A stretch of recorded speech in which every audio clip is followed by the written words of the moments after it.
அனைவருக்கும் தாருவின் அன்பு வணக்கம். இப்ப நீங்க பாத்துட்டு இருக்கிறது எல்லாமே இத்தவன் கிளாஸ் கொரியன் டிராமாவோட கதாபாத்திரங்களின் பெயர்கள். இப்ப வாங்க நம்ம இந்த டிராமாவோட 6வது எபிசோட் பார்க்கலாம். ஃபர்ஸ்ட் 5 எபிசோட்ஸ் பார்க்காதவங்களுக்கு அந்த லிங்க்ஸ் எல்லாம் நான் இந்த வீடியோ டிஸ்கிரிப்ஷன்ல தந்திருக்கேன். அது மட்டும் இல்லாம நம்ம சேனல் பிளேலிஸ்ட் இத்தவன் கிளாஸ் தமிழ் எக்ஸ்பிளனேஷன்லயும் இருக்கு. இப்ப சோனாவோட சின்ன வயசு பிளாஷ்பேக் காட்டுறாங்க. இவ சின்ன வயசா இருக்கும் போதே இவங்க அம்மா இவள ஒரு அனாதாசிரமத்துல விட்டுட்டு போயிடுவாங்க. நான் திரும்பி உன்னை கூப்பிட்டுக்கிறேன்னு கூட சொல்லாம போயிருப்பாங்க. இப்படிப்பட்ட ஒரு கஷ்டமான வாழ்க்கையை தான் இவ வாழ்ந்துட்டு இருப்பா. ஸ்கூல்ல கூட அங்க இருக்க எல்லாருக்குமே இவ அனாதாசிரமத்திலிருந்து வந்திருக்கா, இவ ஒரு அனாதை அப்படிங்கிற மாதிரி தெரிஞ்சிரும். அதுலயும் குறிப்பா ஒரு பொண்ணு இவ மேல ரொம்ப ரொம்ப பாசமா இருப்பா. இவளுக்கு நிறைய ஸ்நாக்ஸ் எல்லாம் வாங்கி கொடுப்பா. சரி, அனாதையா இருக்காளே அப்படிங்கிற மாதிரி. ஆனா இவளுக்கு அது பிடிக்காது. இவ என்ன பண்ணுவானா, அவளோட ஸ்கூல் பொருளை எல்லாத்தையும் தூக்கி டாய்லெட்ல போட்டுருவா. ஏன்னா மத்தவங்க இவளை பார்த்து பாவம் படுறது இவளுக்கு பிடிக்கல. அப்பதான் இவ முடிவு பண்றா, நம்ம தான் ரொம்ப லவ் பண்ணணும் அப்படிங்கிற மாதிரி. அதனாலதான் இவ என்னதான் ஹீரோ அப்பா இவளுக்காக அவ்வளோ பண்ணிருந்தாலுமே டக்குன்னு ஜங்கா கூப்பிட்டோன்னே ஜங்கா பக்கம் அப்படியே ஷிஃப்ட் ஆயிக்கிறா. ஹீரோக்கு நிறைய விஷயங்கள் எதிரா பண்ணிருக்கா. ஆனா அவளுக்கு மனசுக்குள்ள ரொம்ப ரொம்ப கஷ்டமா இருக்கும், நம்ம இப்படி பண்றோமே, அநியாயமா பண்றோமேனு. ஆனா அவளை காப்பாத்திக்கணுங்கிறதுக்காக ஒரு டைம் இப்படி ஹீரோக்கு எதிராவே பண்ணிட்டு இருந்திருக்கா. சோனா ராய் அப்படியே கிஸ் பண்ண வரா. ராயும் அப்படியே கம்முன்னு இருந்து கண்ணை முடிக்கிறான் கிஸ் வாங்குறதுக்காக. இதெல்லாம் அந்த ஜோ பொண்ணு பாத்துக்கிட்டே இருக்கா. வேகமா வாயிலே ஒண்ணு வைக்கிறா சோனா வாயிலேயே. இப்பதான் ராய் கண்ணையே திறக்கிறாரு. என்னடா, நம்மளுக்கு கிடைக்க வேண்டிய கிஸ் கை கெட்டது வாய் கெட்டாத மாதிரியே போயிடுச்சு அப்படிங்கிற மாதிரி பார்த்துட்டு, என்ன பண்ற நீ அப்படிங்கிற மாதிரி ஜோவை கேக்குறான் இவன். ஏய், நான் உனக்கு காப்பாத்துறேன் இங்க. ஓ, அப்போ உனக்கு இந்த கிஸ் வேணுமா, நீ ஆசைப்பட்டியா அப்படிங்கிற மாதிரி இங்க ஜோ பொண்ணு என்னமோ தெரியாத மாதிரியே கேக்குது. அடி பாவி சண்டாளி அப்படிங்கிற மாதிரி அவன் பாக்குறான். அப்புறம் ஜோ சொல்றா, நம்ம எல்லாருமே சேர்ந்து ஒன்னா டீம் டின்னர் போலான்னு வந்தோம்னா நீ அப்படியே இவ கூட போக பாக்குற, மரியாதையா வா அப்படிங்கிற மாதிரி கூப்பிடுறா பாருங்க. இவனும் நீ போ, நான் வரேன் அப்படிங்கிறான். அதெல்லாம் முடியாது, நீ என் கூட தான் வர அப்படிங்கிற மாதிரி ஜோ ஒத்த கால நிக்கிறா. இப்ப இந்த சோனா என்ன சொல்றானா, நானும் உங்க கூட வரட்டா அப்படிங்கிற மாதிரி கேக்குறா. அதுக்கு இந்த ஜோ பொண்ணு, நீ எல்லாம் ஒண்ணும் வர முடியாது, இது எங்களோட டீம் டின்னர் அப்படிங்கிற மாதிரி அவ சொல்றா பாருங்க. நான் உன்கிட்டே கேட்கல, உன்னோட பாஸ் கிட்ட கேட்டேன், நீ தான் பாஸா அப்படிங்கிற மாதிரி சோனா மொக்க பண்ணிடுறா. இப்ப ராய் சோனாவையும் பாக்குறான், ஜோவையும் பாக்குறான். அப்படியே ஜோ பாவமா அப்பாவி புள்ள மாதிரி பாக்குது. அவளை கூப்பிடாதீங்க அப்படிங்கிற மாதிரி கியூட்டா ஃபேஸ வச்சுக்குது. இவன் மாறி மாறி பாக்குறான். கடைசியில எப்படி இவன் லவ் பண்ற பொண்ணு சொல்றதான் அவன் கேட்பான், கூட்டிட்டு வந்துடுறான். எல்லாருக்குமே ஒரு மாதிரி தர்ம சங்கடமா இருக்கு இந்த சோனா பொண்ணு இங்க வந்தது இல்ல. ஏன்னா இவ யார கூட இவங்களுக்கு எல்லாம் தெரியாது இல்ல. இவளே கேக்குற, என்ன உங்க எல்லாருக்குமே ஒரு மாதிரி இருக்கா நான் வந்தது அப்படிங்கிற மாதிரி. அதான் வண்டியே, அப்புறம் எதுக்கு கேக்குற அப்படிங்கிற மாதிரி இவ ஜோ சொல்றா. ஹீரோ சொல்றான், என்னோட கனவே நம்ம இத பிராண்ட் ஆக்கணுங்கிறதான், நம்மளும் நிறைய கிளைகள் வைக்கணும் அப்படிங்கிற மாதிரி இவன் சொல்றான். அங்க இருக்க எல்லாருமே அசந்து போறாங்க இவன் சொல்றது கேட்டு. ஏன்னா இவன் ஒரு கனவு கண்டுட்டானா அதை கண்டிப்பா நிறைவேற்றுவாங்கிறது இவங்க எல்லாருக்குமே தெரியும். எல்லாருமே ரொம்ப ஹாப்பியா இருக்காங்க. அதே சமயத்துல இந்த சோனா எல்லா இன்ஃபர்மேஷனும் இங்க கலெக்ட் பண்ணிக்கிட்டு இருக்கு உட்காந்துக்கிட்டு. இப்ப இதுக்கு ஒரே ஃபீலிங் ஆகுது. ஜங்கா சொன்னதெல்லாம் இதுக்கு ஞாபகம் வந்துகிட்டே இருக்கு பாருங்க.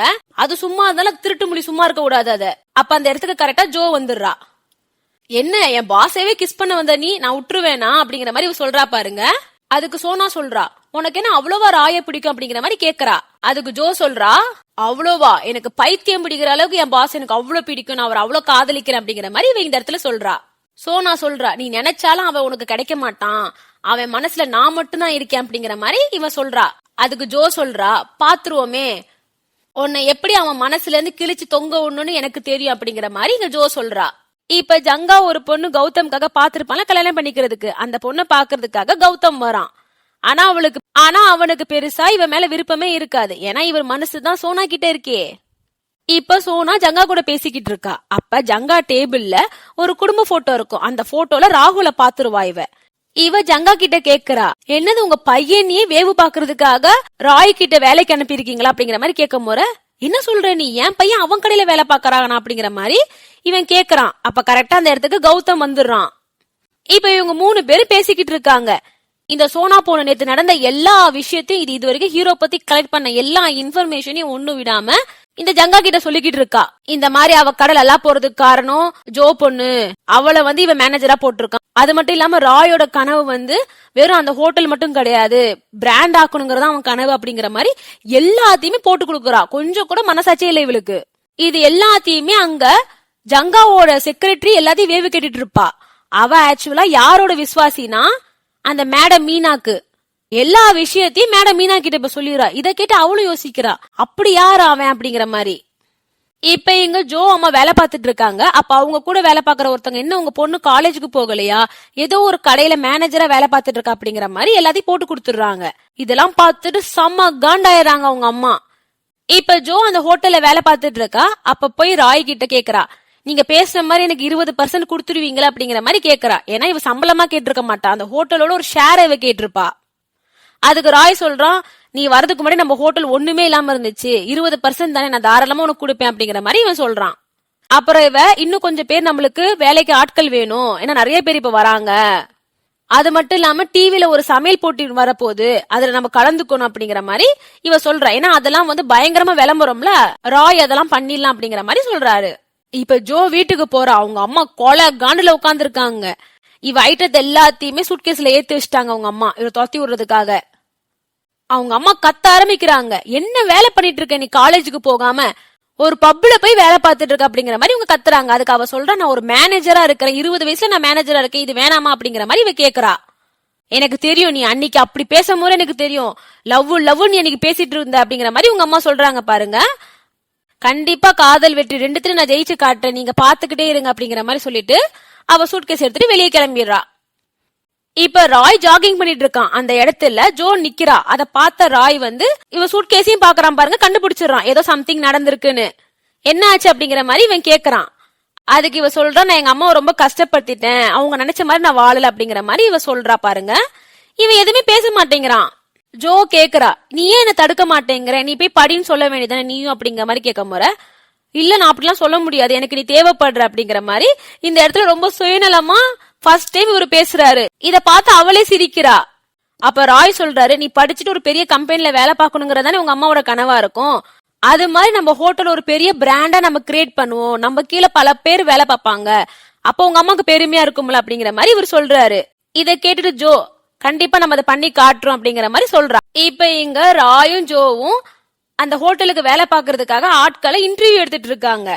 பின்னாடியே ராணி, சாக்கி, அப்புறம் ராகுல் எல்லாம் பாத்துக்கிட்டே இருக்காங்க, இவங்க யாரதான் எடுக்க போறாங்கிற மாதிரி. நிறைய பேர் வந்திருக்காங்க இன்டர்வியூக்கு, ஆனா ஏதாவது ஒரு காரணத்தால எல்லாருமே ரிஜெக்ட் பண்ணிட்டே இருக்காங்க இவங்க. அப்ப கரெக்டா ஒரு பொண்ணு தேவதை மாதிரி வருது. அத பார்த்தோன்னே அப்படியே சாக்கி விழுந்துறான். எம்மா நீ செலக்டுமா போமா அப்படிங்கிறான். ஹீரோவும் இப்படி லைட்டா பாத்துட்டே இருக்காரு பாருங்க, அப்படியே கண்ணு மொழிய நோண்டி எடுத்துரும் அப்படிங்கிற மாதிரி இங்க ஜோ பாக்குறா. அவ போயிட்டுக்கு அப்புறம் அதெல்லாம் அவளால வேலைக்கு இருக்க முடியாது, அவளை பார்த்தாலே லல்லால அப்படிங்கிற மாதிரி சொல்லிடுறா. என்ன பொசசிவ் பாருங்க இவ.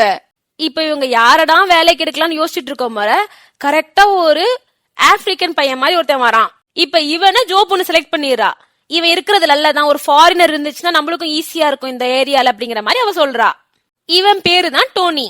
இப்ப ஜோ அந்த டிவில ஒரு ஷோ பண்ண போறாங்களா, ஒரு சமையல் நிகழ்ச்சி, அதோட டைரக்டரே ஸ்ட்ரைட்டா புடிச்சிடுறா. இது மாதிரி எங்க ஹோட்டல் செம்ம ஃபேமஸ், நான் எவ்வளவு பெரிய ஆளா இருந்தேன், நானே இங்க மேனேஜரா ஜாயின் பண்ணிருக்கேன், உங்களுக்கு தெரிய வேணாமா அப்படிங்கிற மாதிரி நைஸா பல பிட்டுகள் போட்டு இவ அப்படியே இவங்க ஹோட்டல்ல அதுல ஜாயின் பண்ணிக்கிறா. ஆக்சுவலா அதுல மொத்தமே ஒரு 6-7 ஹோட்டல் தான் இருக்கணும். இவ இன்ஃபுளுன்ஸை யூஸ் பண்ணி இவங்க ஹோட்டல்லயும் ஒரு போட்டியாளரா ஆக்குறா அந்த காம்படிஷனுக்கு. அந்த ராகுல் என்னாச்சுன்னு கேட்டுக்கிட்டே இருப்பான் பாருங்க.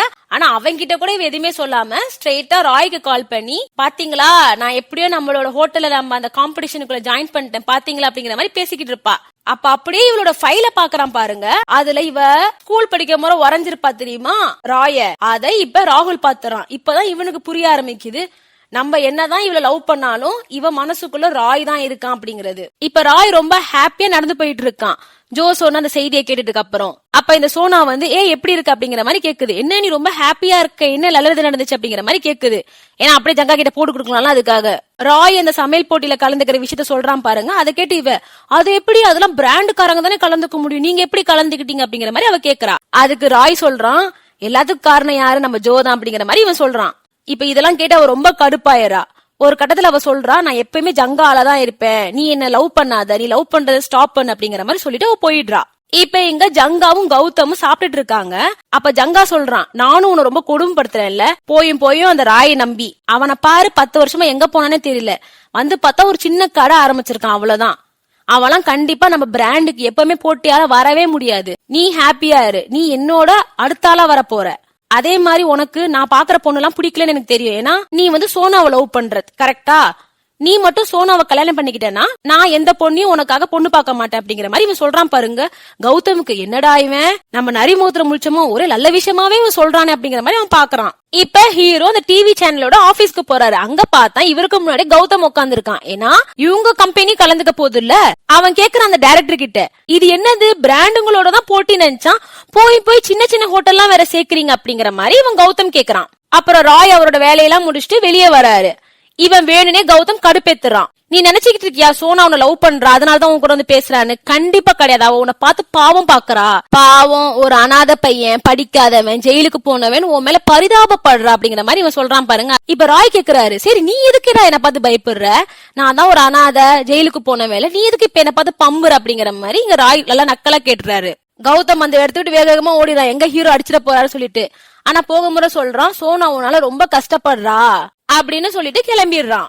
இப்ப இந்த கௌதம் சோனாக்கு கால் பண்ணி, இங்க பாரு நான் இந்த டிவி ஷோ நான் பொறுப்பேற்றிருக்கேன், இப்ப போய் இந்த இடத்துக்கு இந்த ராய் வந்துடக்கூடாது, நீ தான் பாத்துக்கணும் அப்படிங்கிற மாதிரி சோனாவும் இந்த கௌதம் மிரட்டுறான். இப்ப ராயும் ஜோவும் ஒன்னா நடந்து போயிட்டு இருக்காங்க. அப்ப அந்த இடத்துக்கு சோனா வரா. இவ சொல்றா, இந்த மாதிரி அந்த டிவி ஷோன்னு சொல்ல வரா பாருங்க. அதுக்குள்ளயுமே ராய் புரிஞ்சுக்கிட்டு, நாங்க அதுல கலந்துக்கல, நாங்க வேற எதுலாவது கலந்துக்கணும் அப்படின்னு சொல்லிட்டு இவர் வந்துடுறாரு. இந்த இடத்துல ஜோ அப்படியே இவனே முழிச்சு பாக்குறா. அவனால எதுவுமே சொல்ல முடியல. இப்ப ஜோ ராய் கிட்ட சொல்றா, எனக்கு ரொம்ப நாளா ஒரு விஷயம் மனசை போட்டு குத்திக்கிட்டு இருக்கு. ஆக்சுவலா நம்ம கடைய போட்டு கொடுத்தது சோனாவே கிடையாது, என்னோட ஸ்கூல் மேட்ஸ் தான் போட்டு கொடுத்தாங்க அப்படிங்கிற மாதிரி இவ சொன்னோன்னு அவன் அப்படியே வேகமா ஓடுறான். இங்க ஜோ, நான் நேர் வழியில போராடியே உன்னை அடைஞ்சுக்கிறேன், ஆனா நான் விட்டு கொடுக்க மாட்டேன் உன்ன அப்படிங்கிற மாதிரி இவன் நினைக்கிறா. இப்ப பயங்கர வேகமா ராய் ஓடி போய் சோனாவை புடிச்சிடறான் பஸ் ஸ்டாப்ல. அவன் கேக்குறான், நீ எதுக்கு போய் சொன்ன, நீ ஏன் போட்டு கொடுத்தன்னு போய் சொன்ன அப்படிங்கிற மாதிரி இவன் கேக்குறான். அதுக்கு அவ சொல்றா, நான் எப்படி இருந்தாலும் ஜங்க ஆளுதான், என்னால உனக்கு கஷ்டம் தான் வரும், நீ என்ன லவ் பண்ணாத அப்படிங்கிற மாதிரி சொல்ல முறை. ராய் சொல்றான், நான் உன்னை ரொம்ப கஷ்டப்படுத்திட்டேன்ல இத்தனை நாளா, என்னால நீ ரொம்ப கஷ்டப்படுற, கூடிய சீக்கிரமே உன்னை இந்த கஷ்டத்துல இருந்து நான் மீட்கிறேன், நீ கவலையே படாத, நீ எனக்கு என்ன வேணா தப்பு பண்ணலாம், நான் அதை தாங்கிப்பேன், ஆனா நீ கஷ்டப்படாத, கூடிய சீக்கிரமே இந்த ஜங்கா கம்பெனி ஒண்ணு இல்லாம நான் ஆக்குறேன் அப்படிங்கிற மாதிரி இவர் சொல்றாரு. இதெல்லாம் கேட்டுட்டு சோனா அப்படியே அழுதுட்டே போறா. இப்ப ராய் யாருக்கோ கால் பண்ணி, நான் போட்ட இன்வெஸ்ட்மெண்ட்லாம் என்ன ஆச்சு அப்படிங்கிற மாதிரி கேக்குறான். யாருன்னு பார்த்தா இந்த டேவிட். அதான் இவனை தானே கௌதம் போட்டு அப்படி அடிப்பான், இவனை காப்பாத்த போய் தானே ஹீரோ வாழ்க்கையே போகும். அவன் இந்த இன்வெஸ்ட்மெண்ட் எல்லாம் பண்ற ஜாம்பவான்களா இருப்பாங்க தெரியுமா, அந்த மாதிரி ஒருத்தன். நீ 8 வருஷத்துக்கு முன்னாடி ஜங்கா கம்பெனில போட்ட இன்வெஸ்ட்மெண்ட் எல்லாம் சேர்த்து மொத்தம் இப்ப 12 கோடி உன்கிட்ட இருக்கு அப்படிங்கிற மாதிரி இவன் சொல்றான். இப்ப ராய், நீ எல்லா பணத்தையும் மொத்தமா ஜங்கா கம்பெனில என் பேரு போட்டு போடு அப்படிங்கிற மாதிரி சொல்றான். இப்ப மறுநாள் ஜங்காவோட பிஏ அவசர அவசரமா வந்து காட்டுறான் அந்த ஷேர் லிஸ்ட் எல்லாம், அந்த கம்பெனியோட ஷேர் லிஸ்ட. அந்த பிஏ சொல்றான், இந்த மாதிரி ராய் நம்ம கம்பெனில வந்து 12 கோடி நேத்து நைட் இன்வெஸ்ட் பண்ணிருக்கான் அப்படிங்கிற மாதிரி காட்டுறான். அவன் 8 வருஷத்துக்கு முன்னாடி வேற அக்கௌண்ட்ல இருந்து இன்வெஸ்ட் பண்ண மாதிரி தெரியுது அப்படிங்கிற மாதிரியும் சொல்றான்.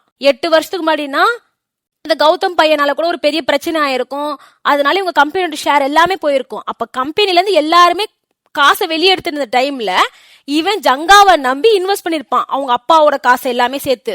இதெல்லாம் கேட்டு ஜங்கா பயங்கரமா பயப்படுறான், பயங்கரமா சிரிக்கிறான். என்னடா இது அப்படிங்கிற மாதிரி பாக்குறான். ஏன்னா இவ்வளவு பெரிய அமௌண்ட் அந்த கம்பெனில அவன் இன்வெஸ்ட் பண்ணிருக்கான்ல. இப்ப ஜங்கா நேரா ஹீரோவோட ஹோட்டலுக்கு வந்துடுறான். ஜங்கா நினைக்கிறான் மனசுக்குள்ள, உங்க அப்பா செத்ததுக்கு அப்புறம் உங்க அப்பாவோட பென்ஷன் பணம் எல்லாம் வந்திருக்கும், அது எல்லாத்தையும் நீ என் கம்பெனில இன்வெஸ்ட் பண்ணிருக்க, அதுவும் என் கம்பெனி அப்ப வீழ்ந்துட்டு இருக்க டைம்ல, உனக்கு எவ்வளவு தில்லு இருக்கும் அப்படிங்கிற மாதிரி யோசிச்சுக்கிட்டே வரான் பாருங்க. அப்படியே ஹீரோவை நேருக்கு நேர் பாக்குறாங்க. அதோட இந்த எபிசோட் முடியுது. இந்த வீடியோ உங்களுக்கு பிடிச்சிருந்துச்சுன்னா லைக் பண்ணி சப்போர்ட் பண்ணுங்க, நம்ம சேனலை சப்ஸ்கிரைப் பண்ணிக்கோங்க, அப்பதான் நான் போடுற வீடியோஸ்லாம் உங்களுக்கு உடனுக்குடன் வந்துகிட்டே இருக்கும். நன்றி, பை.